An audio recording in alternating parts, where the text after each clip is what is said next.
APUS government students, we are on lecture 7.3. We're talking about political parties, we're talking about interest groups, and we're going to throw in a couple of little things about parties in terms of dominance of why do we have Democrats and Republicans only seemingly dominate within our system. So here on page 120, you can see what parties and groups, interest groups, have in common. It's the idea of pluralism. All right, so that goes all the way back to the first week we talked about pluralism. So you see this idea of sort of strength in numbers, collections and groups of people coming together. And we'll see in the next slide that interest groups and political parties want to do different things, but this thing they have in common is they want to have coalitions, broad coalitions, to be able to do the things that they want to do and empower and, in some ways, control government. On that note, then, here on B for political parties and interest groups, you can see then how they differ.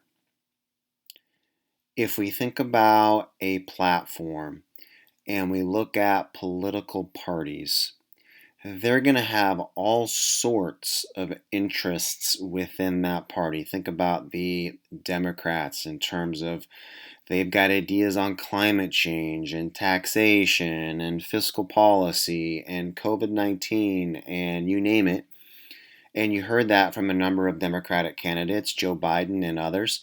So you see they want to influence many interests, and they want us to elect them to control Congress and the presidency and then implement these policies, just like Republicans want to do on the flip side. In terms of this broader versus sharper issue, I think if I go over to the right-hand side with interest groups, I think it'll make a little bit more sense. So if we compare and contrast now parties to interest groups are not as interested in controlling government as they are in getting their policies met.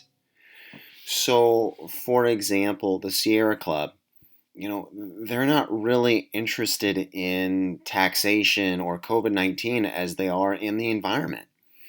But they want to persuade folks in Congress to be able to support their policies when it comes to the environment. And they may have very specific, sharp positions.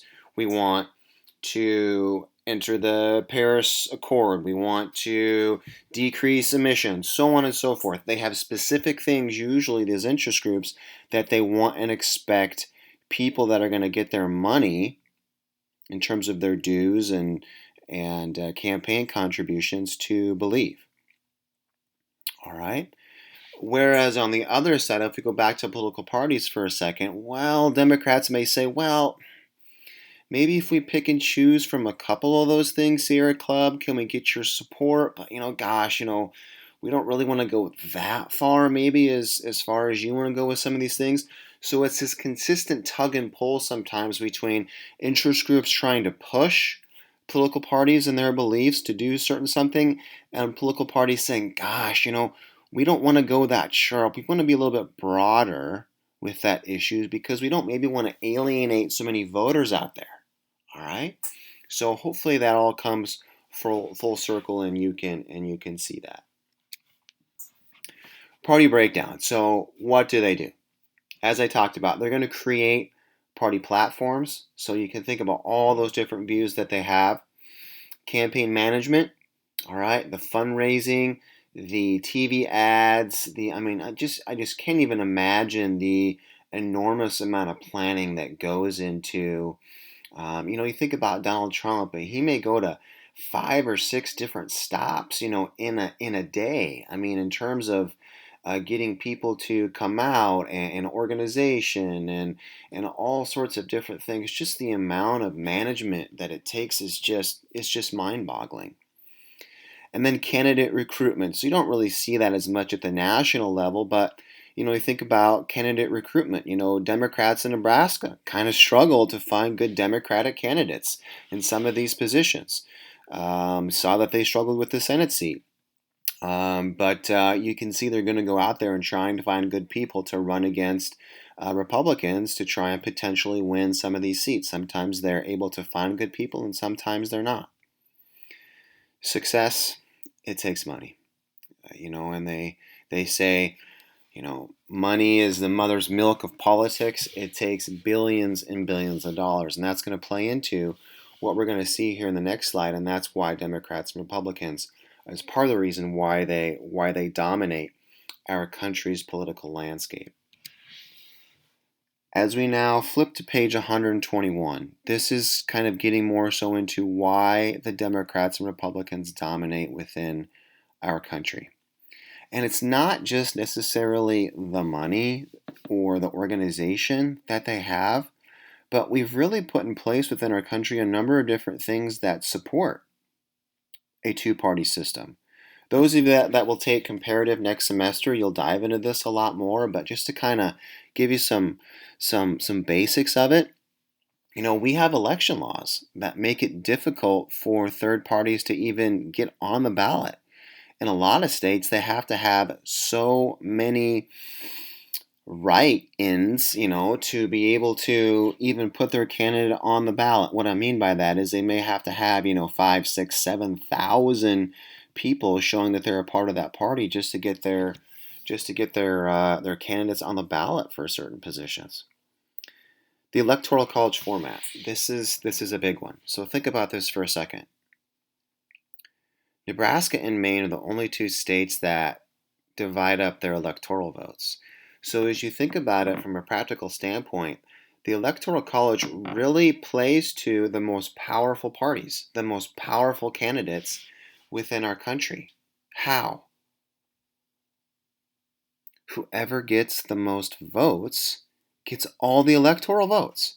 So think if you're this small third-party candidate trying to get traction in our country, you not only have to just get, a few thousand votes or a few million votes, you got to win some states just to get any electoral votes in our country. That's hard. That's difficult. And a lot of countries don't, when they elect their folks into what we'd call a Congress or their executive branch, they don't do it the way that we do it. That leads us in there to number 3. Single member House districts. So if you think about our 2nd district, we elected one person.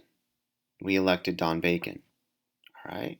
If you sit down and you think about it, though, there was quite a number of people, and I'm not saying in any way, shape, or form that Cara Eastman should have been elected, but you had a pretty substantial number of people that wanted her and her positions and her voice to be a part of the 2nd district.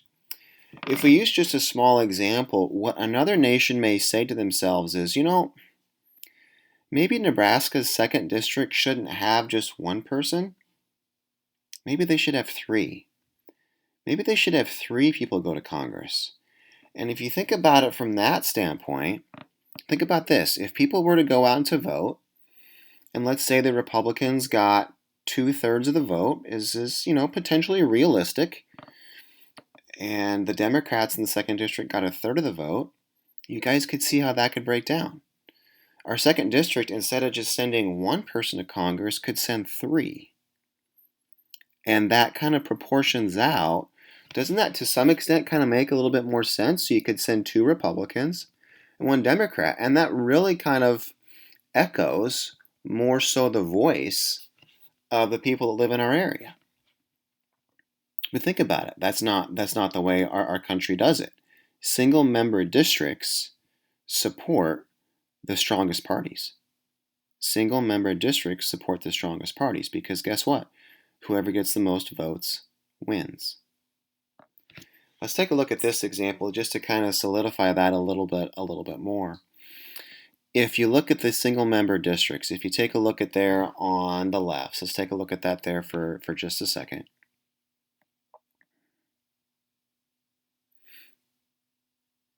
You can see that if we're electing 10 people, all right, and 6 of the elections you can see the Democrats won. 4 of the elections the Republicans won, you guys know that we're going to send 6 Democrats who won those 6 elections and 4 Republicans to represent us in Congress for various districts. But as you go on down the board there, I mean, you can see that there's a fairly substantial amount of libertarians out there, 18%. Them combined with Green Party, I mean, that's a third of the vote. Yes, in those 4 elections there in red, it's not as high, but you can see there's a fairly amount of substantial people out there for these third parties. But time and time again in our country, they lose. They lose. Take a look at what other European countries that follow a different democratic model do.